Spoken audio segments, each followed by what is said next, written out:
500 করে পুরস্কৃত করা হয়েছে 3 জনকে।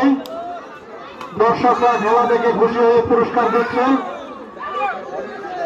এটাতে বোঝা যাচ্ছে খেলা খুব ভালো হচ্ছে। আবারও ধরার চেষ্টা বন্ধু মহলের পক্ষ থেকে, কিন্তু ধরতে পারলেন না, বন্ধ ফিরে গেলেন পোকরাইল একাদশ টিম।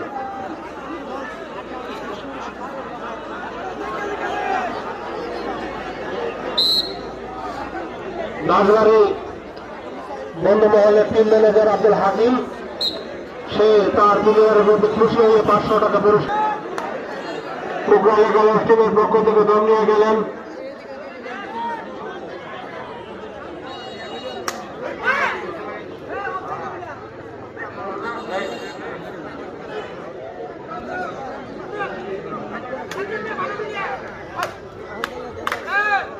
যে আবারও বন্ধু মহল ধরার চেষ্টা করছেন,